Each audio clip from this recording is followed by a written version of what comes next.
So we start on the practical side. He said, think not that I am come to abolish the law and the prophets. I am come not to abolish the law and the prophets, but to fulfill them. Now the one speaking is now present within you.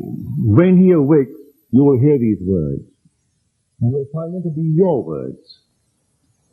That one is your own wonderful human imagination. That one is God. Imagination is the basis of all that is. What is now proved to be true as far as they're concerned was once only imagined. Think of something of the world that is now to you real that wasn't first imagined.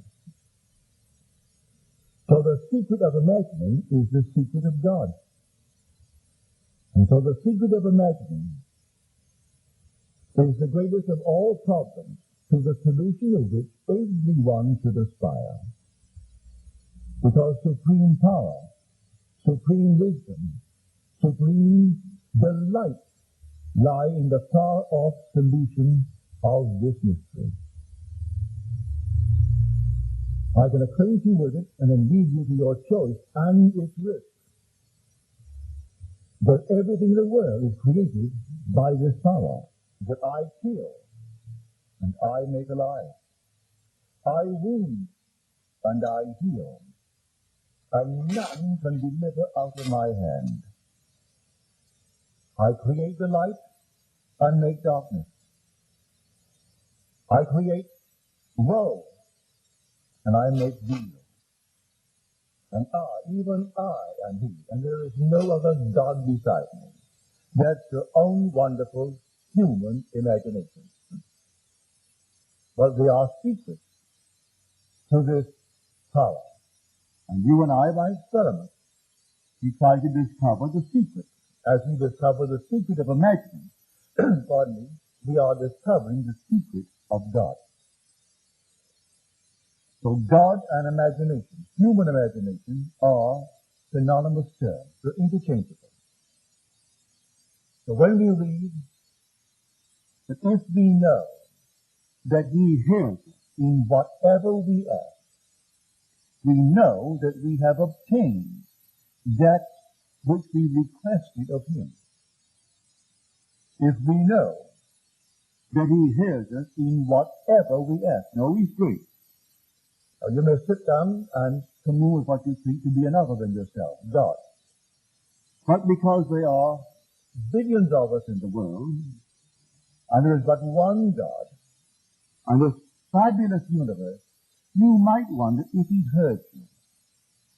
But you have no doubt in your mind, if you identify God with your own wonderful human imagination, that he heard you. Can you believe that your own wonderful human imagination is God? So when you sit down, as told in the 4th Psalm, commune with your own heart upon your bed and be silent. He hears you if you commune with self, but can you believe that communion with self was communion with God? Can you now assume that you are the one that you would like to be? Can you assume that one that you love is as you would like her or like him to be? Can you really believe that you are answered? I do not expect tonight that after a certain conception that the child will be born tomorrow. The vision has its own appointed hour. It ripens, it will flower. If it be long, then wait. It is sure it will not be late. And if a child takes 9 months, a lamb 5 months, a chicken 21 days, an elephant, so they tell me, a year or more, a horse a year anyway.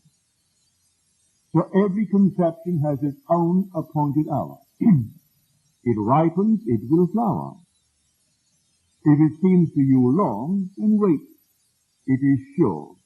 It will not be late relative to its own nature. So can I now commune and expect that my communion with self is communion with God? Can I dare to assume that I am exactly what I want to be? Can I dare to assume that I am where I want to be?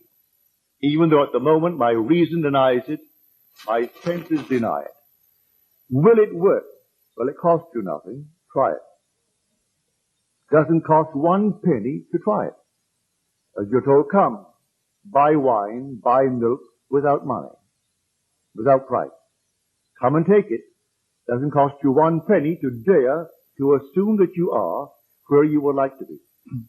Though at the moment, reason denies that you are. Now, I am telling you what I know from experience. But I didn't have a nickel and desired a trip that would cost me well in excess of $1,000. And I dared to assume that I was where I would like to be. And I viewed the world from that assumption. Instead of thinking of it, I thought from it. Then I thought of where physically I was. And I saw that place in my imagination 2,000 miles to the northwest of me. And I slept in that assumption. And then in a way that I did not consciously devise, I had no way of knowing how it would ever work. But in a way I did not know, it unfolded. And that assumption hardened into fact. On the strength of that, I tried it again and again. And when it worked, I began to teach it. I began to tell others that their imagination is the cause of the phenomena of life. This was long before I realized the promise as recorded in Scripture. This was only the law. So we are told, blessed is the man who delights in the law of the Lord. In all that he does, he prospers. It didn't say if it was good for you. It left that entirely up to you to make the decision. You could choose something that may be horrible in time. You choose it without contemplating consequences. But he tells you, your imaginal act is a fact. Now, as he awakens within you, he reinterprets the law. He can't change the law. He interprets the law. Instead of abiding by the external traditions of our fathers, he tells us what the law really is when he awakes within us. You have heard it said of old, you shall not commit adultery. But I say to you, any man who looks lustfully upon a woman has already committed the act in his heart with her. He tells us that the restraint of that impulse is not enough. The act was committed at the moment of the imaginal act. I may contemplate the consequences and be afraid. My reputation will be at stake if they catch me. But at that very moment of the imaginal act, that was the fact. That's how he interprets the law. Well, now no one can stop you from imagining. No one can stop you from imagining that you are secure. But you may say, I have no one in this world to whom I could turn, who could leave me a penny. I have no money. I am beyond the age where they would employ me. And you could give yourself 1,000 reasons why it could not be. He's not asking for any reasons. Can you imagine? Or who can stop you from imagining? That's all that concerns the awakened man within you. Can I dare imagine that I am what I want to be? Well, I can. I've done it a number of times. I've done it successfully for many that I love dearly. Many that I do not know. I have failed often too. But the failure is in me. It is not in the law. Imagination plus faith is the stuff out of which we make the world. We are told all things were made in this manner.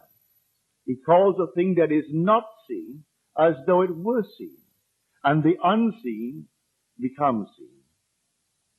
And when I come to him, I must believe that he exists, and that he rewards those who believe in him.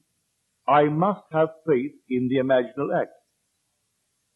If tonight I can stand here and simply quietly imagine a state and really believe that I am in communion with God when I did that, and that my imaginal act is God's act. It's not something other than God. And go unconcerned as to the results. The results will follow me. For that imaginal act was causal at the moment that I did it. The effect, when it appears, I may try to trace the effect to some physical cause and give all credit to a physical cause. I tell you, every physical effect has an imaginal cause and not a physical cause. A physical cause only seems. It is the delusion of our fading memory. We do not remember when we imagined it. In this audience tonight, and he may not even remember when he did it, is my dentist. I went to him in great need of a lot of work, for I had had dentistry all over this country and in London and in Barbados, and all was horrible. I was always on the move. I was in the theater, getting tongue for a week. What could they do when I needed such work? They patched me up. So when I met him, he gave me a complete job because I was here, living here then.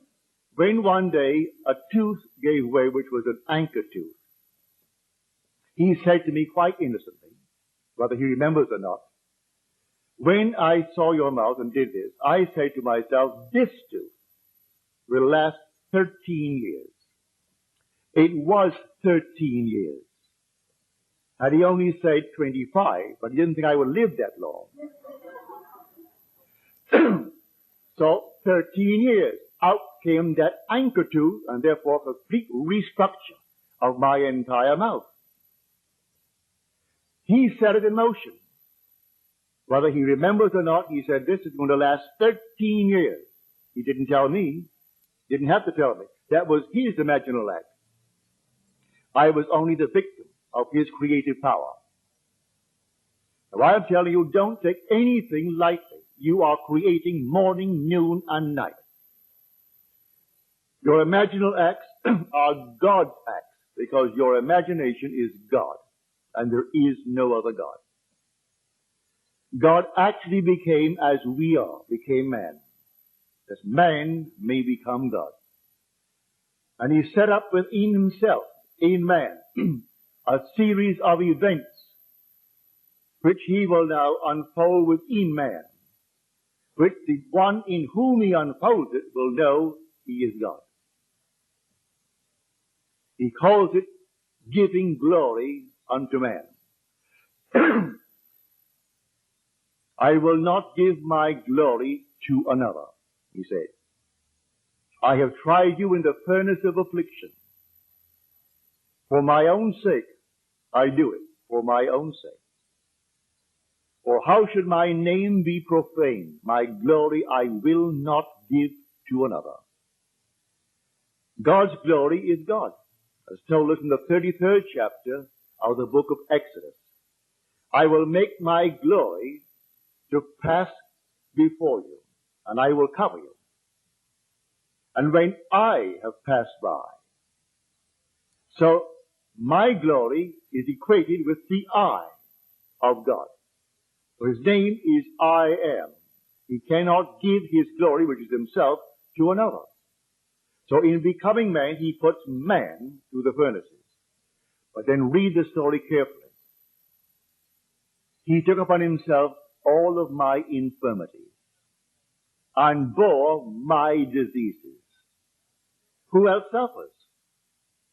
I will say, but I suffer. Well, that's God. But I'm feeling it. He isn't. There's no he. His name is I am. And so I feel the pain. I feel the infirmities. I feel the diseases. That's God. So the fool says in his heart, there is no God, nor Son of God, that thou, O human imagination, art all a delusion.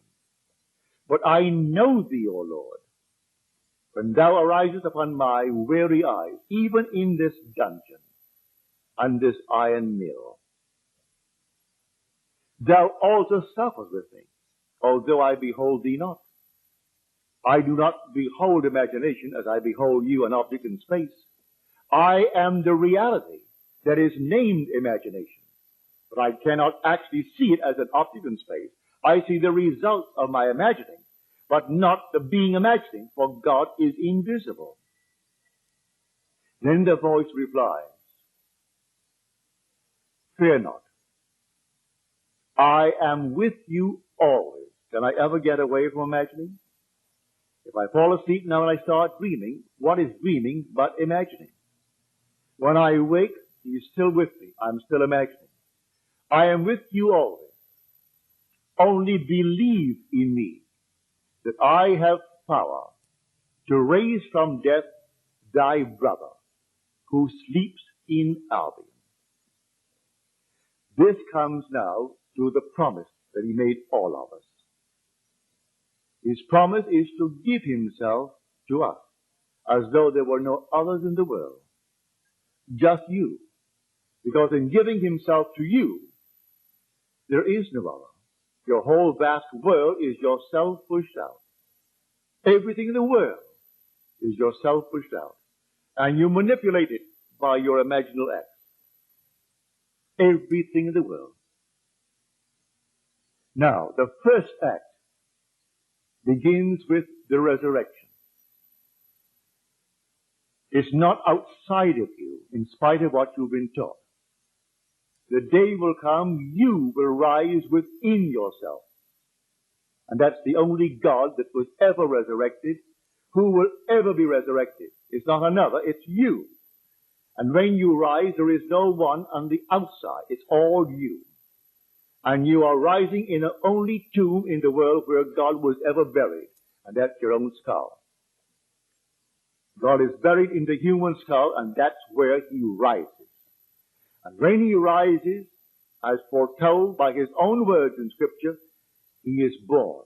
Resurrection begins the act.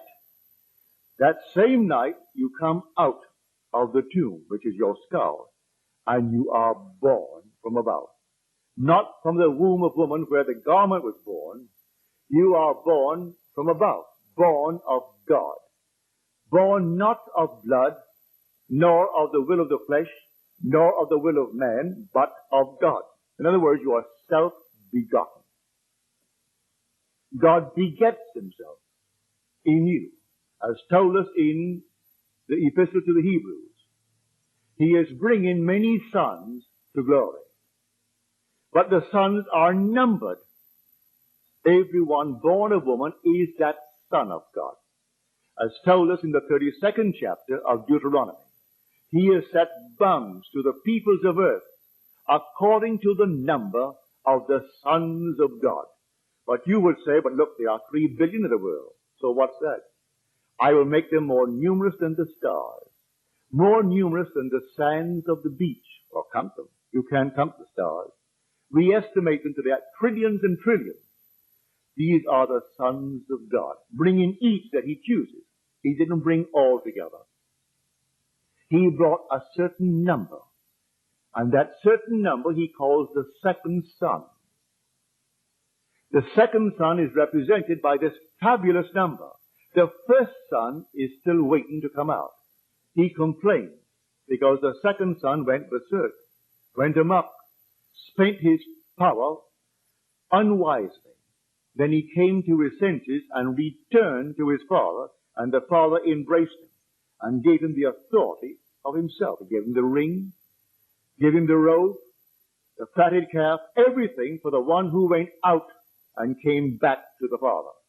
For his gift is the gift of himself to you who came out. I chose you in me before the foundation of the world. That's what we are told.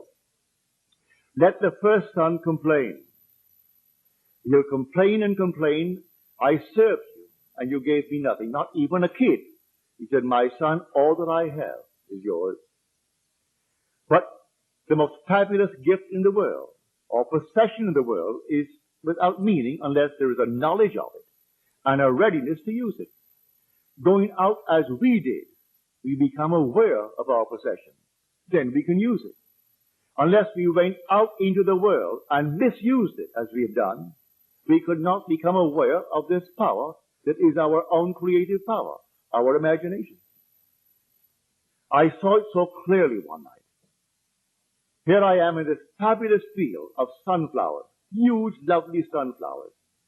Each sunflower was a face, the human face, but they were all anchored in the earth.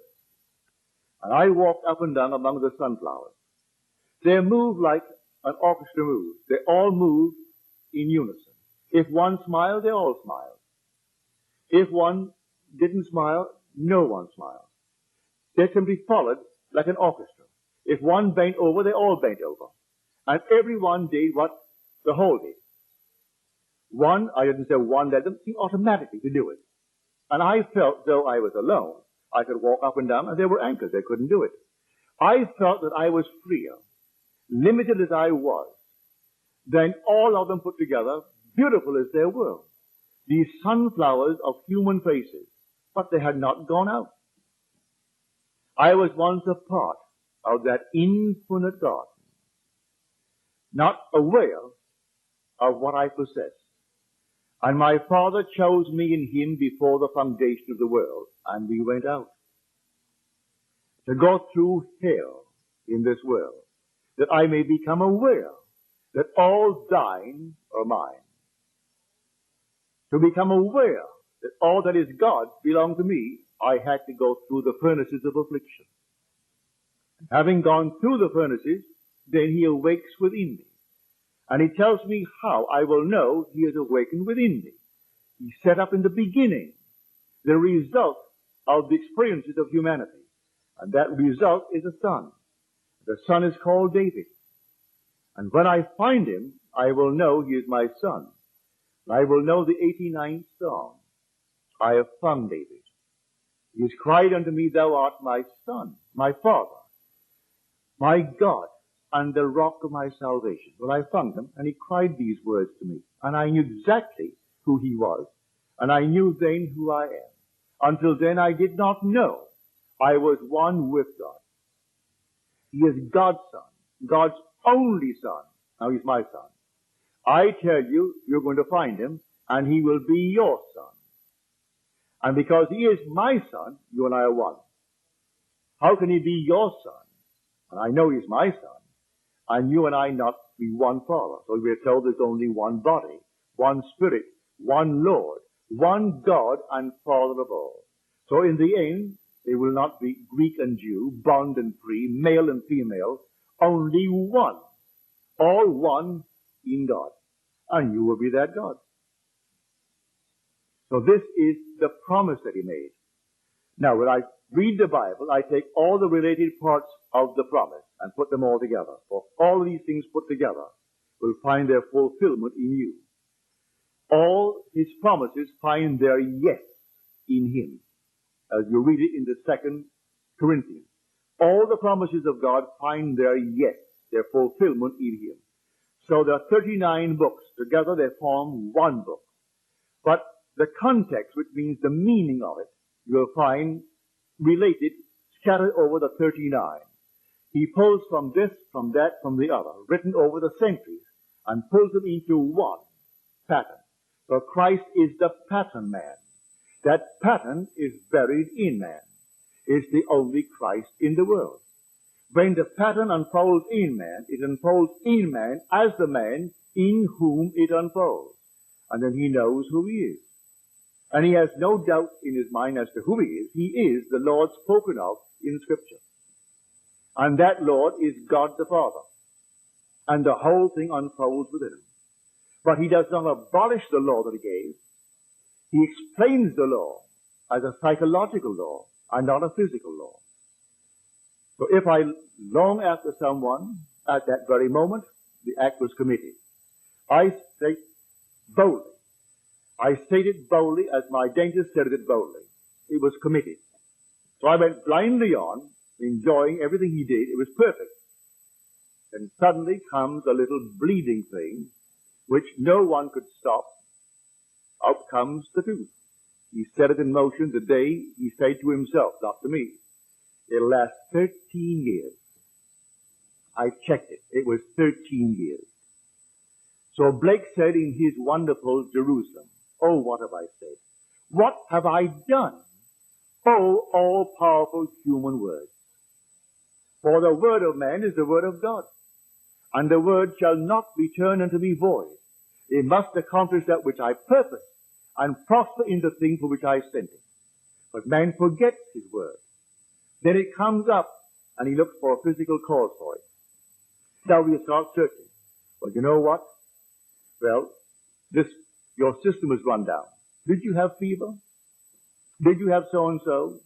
And you ask 1,000 questions of the one. Did you have so-and-so? You said no, no, no. No one thinks of that moment when the word went out. So the word goes forward, and it cannot return unto us void. It must accomplish that which I purpose and prosper in the thing for which I sent it. I can see my father now, back in 1919. There were 10 of us, 9 boys and a girl. He was a ship chandler. He had a grocery store and a liquor store and a meat store, regular little grocery.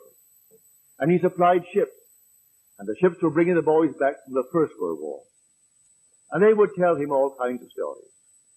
At dinner, he would say to my mother, we will have another war.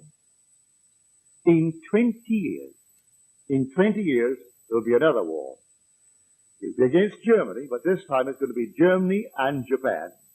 He didn't mention Italy, but it will be Germany and Japan. We will again have America as our ally. France will be our ally. And Mother would say, Joseph, we have 9 sons. In 20 years, they'll all be eligible to go to war. We were kids, 1919. I was 14 years old. In 1939, on the first day of September, war broke. Exactly 20 years. What did my father know of any prophecy concerning this? He was only repeating what he heard from the captains and the stewards and the chief officers as he did business with them.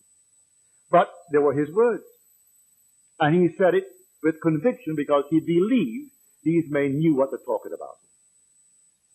And our headline, day after day, they are setting the picture in motion for tomorrow's confusion. The men who are paid enormous salaries to write scare headlines. All right, so he writes the scare headline thinking it only sells the papers. It isn't going to hurt anyone. It isn't. We are going to fulfill them. We fulfill all of our words because God and man are one. Man is all imagination, and God is man, and exists in us and we in him. The eternal body of man is the imagination, and that is God himself.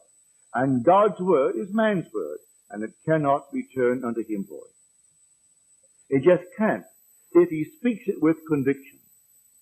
So imagination plus faith. These are the very stuff out of which we fashion our world. So can I tonight be alone and commune with myself and be confident that he heard me? I know that I heard myself. Well, that self is God. If we know that he hears us in whatever we ask, we know we have obtained, not going to, we have obtained that which we request of him. Read it in John's epistle, the first epistle, the 5th chapter, the 15th verse. We have obtained it. Well, it'll take a little interval.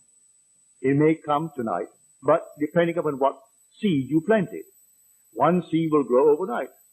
Other seeds will take a little longer. But each has its own appointed hour. There's not a thing wrong in your noble dreams in this world. You want to be wealthy? What's wrong with it? You want to be anything? What's wrong with it? Everything is possible. friend of mine called me last week. He's now appointed the head purchasing agent for the city of Culver. By law, he is not qualified. He does not have the educational background. The law demands you must have a college degree. He doesn't have anything outside of high school. They rearranged it to appoint him the head purchasing agent of Culver City. Why? He came here, he and his brother. I buried the brother a few years ago. He got this job not dreaming for one moment he could ever transcend it. I said, don't for one moment entertain that thought, Dwayne. The job is yours if you want it. Don't push the other one out. Let him go higher. You want to be the purchasing agent of the whole city of Culver? You are the purchasing agent. Sleep in it just as though it were true, and you hurt no one. Last week, they rearranged the law, and he's appointed purchasing agent to take effect in July. Now, everything was rearranged. Everything will be rearranged for you. A friend of mine who told me here that you aren't allowed to speak at any state university unless you have a college degree. Well, he confessed he did not have one, but he was invited by the professor at UCLA to take his class. I think there were 3 or 4 classes in the use of imagination, in advertising. And so here he went in without the degree, and he was given, well, all the freedom that the professor enjoyed, and he gave either 3 or 4 lectures instead of the professor who went off for those 3 or 4 lectures. So they suspended the rules. They'll suspend every rule. You're not supposed to do this, not supposed to do that. Ignore it. Ignore every rule. As my friend used to say to me, and I said, you can't smoke in here. Look, no smoking. And he was a very wonderful lad. He said, he didn't say positively. And so he would go right through the gate to the airplane. And I would say, Mort, you cannot smoke in here. You're not supposed to smoke. Didn't say positively. And here's Mort going right through with his cigarette. No one stopped him. I'm not saying that you should do it. He didn't do it to brag. He simply believed in himself. He wouldn't hurt anyone. Now, you don't have to hurt anyone. I tell you, your own wonderful human imagination is immortal. That's the man in you that cannot die. I meet them, those who are called dead, and I tell you they aren't dead. Nothing dies. Everything is restored. Everything is restored. But the day will come, you'll go beyond restoration, and you will resurrect. And who's resurrecting? God. And God in you awakens, and you are God. Because God is the Father of David. That is the way you know you are God. I will tell of the decree of the Lord. He said unto me, thou art my son. Today I have begotten thee. These are the words of David. What is going to happen to you? Then you will know you're God. You have no other way of knowing that you're God, unless God's only Son calls you Father. For no one knows who the Son is except the Father, and no one knows who the Father is except the Son, and anyone to whom the Son chooses to reveal him. For no one has seen God, but the only Son who is in his bosom, he has made him known. And he comes out of you and calls you Father, and then you know who you are.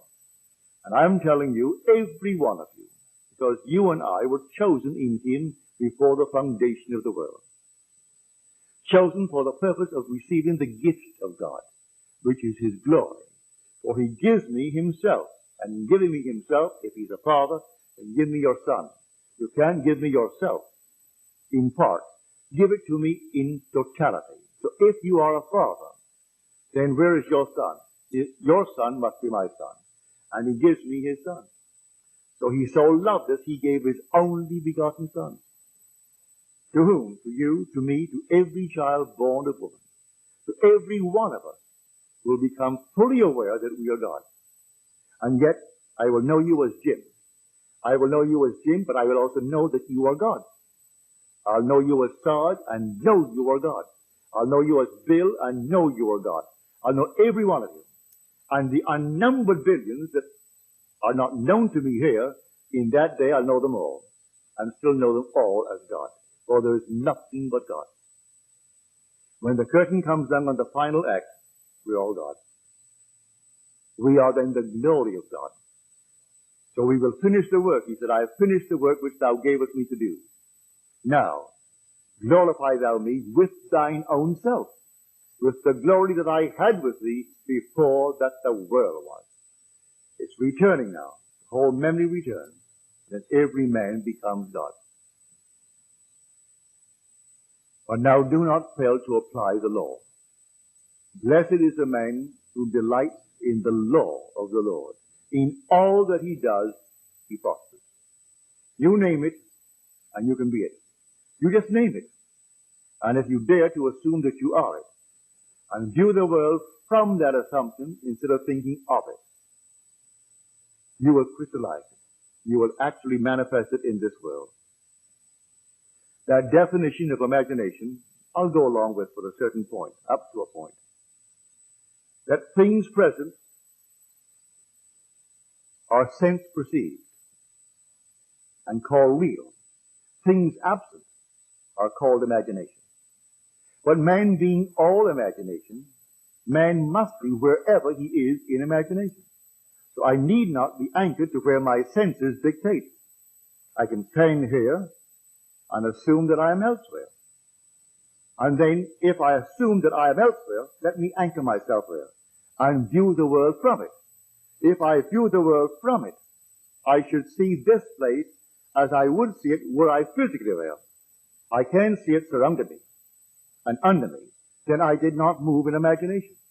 If I move in imagination, then I must think of where I was physically and see it elsewhere. I can see it where I am in imagination and be moved. For all motion, well, I can tell myself if I have moved by a frame of reference. If I have moved relative to this room, well then let me look to see where am I now. I must have moved. For motion can be detected only by a change of position relative to another object. Well, here is the object. I assume now that I am, I name it. If I am elsewhere, let me think of this room. Well, I can't see it as I now see it. If I see it as I now see it, then I didn't move. I can only move if I see it differently. Well, now, if I move, and now I'm standing in my home, sitting in my chair in the living room. Now let me think of this club. I must see it away down on Catalina and feel myself at home on Carroll Street. And then think of the club, and it can't be here. It has to be away down on Catalina. Then I've moved. For man being all imagination, he must be wherever he is in imagination. If I practice this, it becomes easier and easier. I just read of the story of a very dear friend of mine who used to come to my, not so many meetings, but I would say once a month he came home for a personal appointment in New York City. She was killed last week in a car driven by her husband. And I can now see this perfectly lovely, gracious lady. She had a home in Oyster Bay in Long Island. And she had her apartment in New York City. Her name is possibly one of the most prominent names in America. The name is Roosevelt. She was of the Teddy Roosevelt branch. Her name was Grace. Her husband was Archival. Teddy was governor of New York. He was vice president of our country. He was president of our country. A very powerful, wonderful leader. He did not leave, as so many presidents leave, a fortune. He didn't go in there to make a fortune. He went in there to lead the country. And as he said, I don't consider public opinion. I form what I think is best for our country, and I feed them what they ought to know. I feed them what I think is best for our country. So he didn't go in there to make a personal fortune, and he came out without a personal fortune. So she, in spite of her name, did not have a personal fortune. She had a home in Oyster Bay in Long Island, and a lovely apartment, beautifully furnished on things that her father-in-law had given. If she did not rent her New York apartment for the summer, she could not open her home in Long Island. She couldn't afford it. being a lovely home in a very wonderful, fashionable area of New York City, she always got a wonderful price paid in advance for the 3 or 4 months. Then came the end of a season where they aren't looking for any home. And she came to see me. She said, Neville, I am desperate. Unless I rent the place in New York City, we can't open our home in Long Island. I said, all right, it's rented and you're living in Long Island. Oh, but she said, Neville, I can't do that. I said, tonight you sleep in your home in Long Island. But she said, I can't do that. How could I go and sleep there? I said, you don't do it physically. Tonight you sleep physically in New York City in your apartment. But in your imagination, which is the only reality, you sleep in your home in Long Island. And then you think of your place in New York. And the reason why you see it across the East River is because you are physically sleeping in Long Island. And the reason why you're sleeping there is because you rented it. Put them all together, that's why you're there. She said to me, if it rents, I'll call you. I said, there's no if about it. If, the only if is, if you do it, then you'll call me. I took her to the elevator. She went downstairs, went back to her place. The next day, at 9 in the morning, Mrs. Roosevelt is on the phone. She said, Neville, this is Grace Roosevelt. I said, how are you, Mrs. Roosevelt? She said, I'm calling you from Long Island, where I slept last night physically. But I went home. No one came at all over the period at your rent places. But as I got home, soon after I got home, an agent called and asked if I could show the apartment. A single man came in. He liked the place. Money meant nothing to him. He said, I want immediate possession. But I mean immediate. I mean now. But he said, I can't get out now. I have to call my husband at the office. I don't care what you do. I want immediate possession. And here is my check in advance. Call the bank to see if the check is good. She got out that day, called her husband to meet her, and off they went to their home in Long Island. Well, she was just killed last week at the age of 73, I think it was. He was driving. He wasn't injured, and the friend in the car wasn't injured, but Grace was killed instantly. But at least she learned the law. She didn't come to the meetings very often because she said in her capacity, she was a pillar of the Episcopal Church in New York City, also in Long Island, and it would not be advisable to be seen in my meeting place as scumming, as slumming. But she always came to my home to any problem. Once she had it with her son. He came back from Egypt, where he was in the State Department. And he came with a huge big beard. And she said, Neville, I'm embarrassed. Long before people wore beards. Today, it would be the thing to do. But he came back long before the young fellows wore beards, with a huge big beard. She said, Neville, I'm so embarrassed, I just don't want to walk down Fifth Avenue with him. I'd make him walk ahead, walk behind me. I don't want to be seen with him. What must I do? Because he gets annoyed and he will do nothing that his father and I suggest. I said, how would you feel if you kissed him and he had no beard? You would kiss your son, wouldn't you? Oh, yes.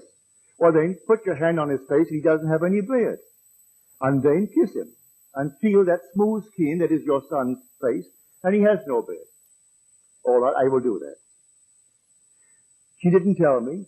I opened the morning paper one Monday morning. It was a big fashionable social wedding, and here is Mrs. Roosevelt and her husband, and here is her son, and here is the bride coming down the steps of the Episcopal Church, and he has no beard. So the next time she came to see me, I reminded her, I said, you know, you came here the last time about the beard, and the beard is off. She said, you know why? I said, yes, I know why, but you tell me why. Well, the girl that he married refused to go through with it unless he shaved. She saw the physical act. I said, no, that wasn't it. You promised me that you would kiss him and feel his smooth skin. And you feel the smooth skin and it would come off. She said, I did do it. But the girl demanded it. So she goes back to a physical causation, and it wasn't so at all. There is no natural effect with a natural cause. Every natural effect has an imaginal cause, and the natural only seems. So she is still going to insist it is because the girl wanted the beard off That's why he took it off. Well, now she knows better. She's now in a world just like this. At least she learned the lesson of the law. She didn't learn the promise, because when I spoke to her, I did not have the promise. I had not realized it. You know the promise because it only happened to me 12 years ago this coming month.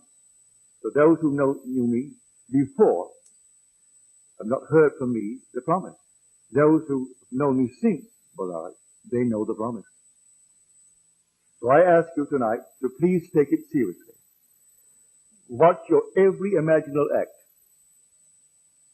And I will say to everyone, don't take anything lightly. Don't voice an opinion.